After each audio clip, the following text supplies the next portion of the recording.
Now that we have some contacts imported into our contact list, we can take a look at the exporting options.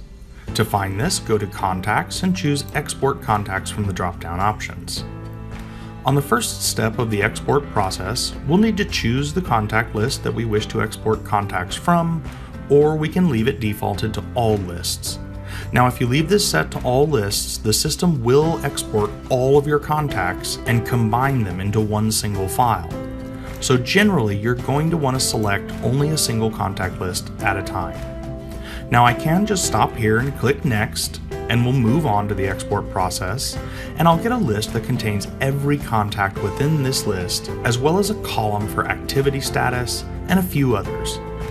We can choose at the top to filter the contacts from the export below, and this allows us to do things like export only the active subscribers, or export only the unsubscribed addresses if we'd like to get a small list and update our local database.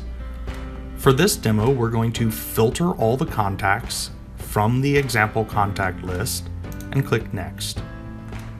Now on this page, we have a few options, and for the most part, the first 4 you'll leave alone. You generally always want to export active contacts, but you can go in here and choose to export only the bounced addresses or the unsubscribed addresses, or you could choose to export all of them together. Now, as I mentioned, we'll leave this on active. The confirmation status option is set by default to both confirmed and unconfirmed. Now, chances are you will want to leave this set like that all the time.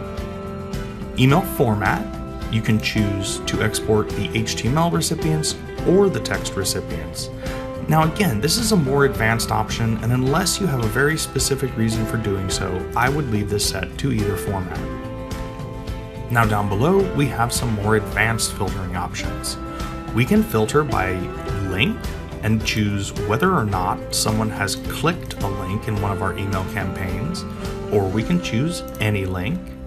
This would give us a list of all the active subscribers within the contact list that we chose who have ever clicked a link in any of our email campaigns.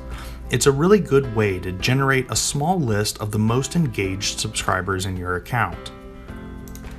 Under Filter by Opened Email Campaign, you can choose whether or not someone has opened or hasn't opened a specific email campaign or any email campaign in your account. Now we've only sent one, so Dragon Martial Arts is the only one that appears. We'll go ahead and turn this one off as well, and click Next.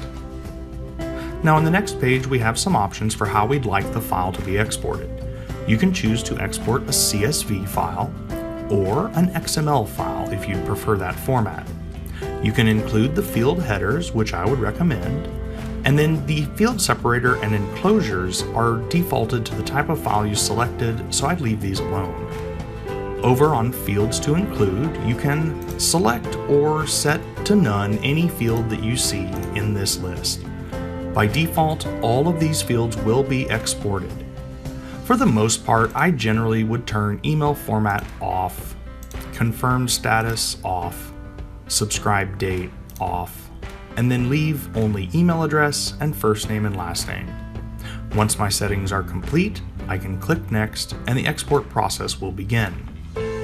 Just like when I imported, I'll be asked to click the button to view the Import-Export Queue page, and then I'll want to click the View Export Jobs page.